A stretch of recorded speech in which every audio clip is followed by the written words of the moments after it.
এসআইআরে নাম থাকা মানে 2002 লিস্টের নাম থাকা সত্ত্বেও বারবার নোটিশ যাচ্ছে। মানে আমরা এক বছর ফর্ম ফিল আপ করার পর আবার করলো, তারপরে আবার ফের আপলোড করা হলো, তবুও হয়রানির শেষ নাই। এই জন্য আমরা এসআইআরকে কেন্দ্র করে আজকে এসেছি। কি করছেন আপনারা এসআইআরকে কেন্দ্র করে?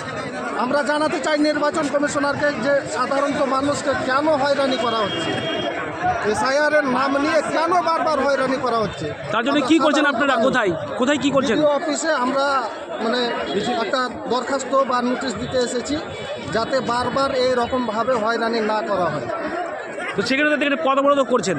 আমাদেরকে বিডিও সাহেবের সাথে আমাদের প্রতিনিধি গেছেন, কথা বলবেন, কি সুরাহা দিচ্ছেন, কি ফয়সালা দিচ্ছেন বিডিও সাহেব, ওনারা এসে বলবেন, তখন আমরা ঠিক এখান থেকে হয়ে যাব।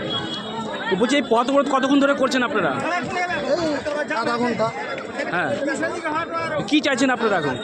আমরা চাইছি যেন নির্বাচন কমিশনার আমাদেরকে এই রকম হয়রানি না করে। যারা লিগাল ভোটার, ইন্ডিয়ার ভোটার, তারা ঠিক যেন ইন্ডিয়ার ভোটার হিসাবেই থাকে। বাংলাদেশি কিংবা অন্য অন্য জায়গার রোহিঙ্গা যদি থাকে তাদেরকে ছেটে বের করছে, সেটাও আলাদা ব্যাপার, সেটা ঠিক আছে। আমরাও চাইছি কি যে রোহিঙ্গা কিংবা বাংলাদেশি এদিক ওদিকে বেরিয়ে যাক, নির্বাচন কমিশনার বের করে দিক। কিন্তু আমরা ইন্ডিয়ার, আমাদের বাপ দাদা 14 পুরুষ অব্দি ইন্ডিয়ার, অথচ আমাদের নামে, আমার নামে নোটিশ এসেছে। এই পদ অবরোধ কতক্ষণ চালাবেন? যতক্ষণ পর্যন্ত না সিদ্ধান্ত হচ্ছে। আপনার নাম? আমার নাম এমডি ইব্রাহিম। বাড়ি আপনি? বাড়ি বরগাছি 1 অঞ্চল, দক্ষিণ আলীনগর, থানা গাজর, জেলা মালদা, পশ্চিমবঙ্গ।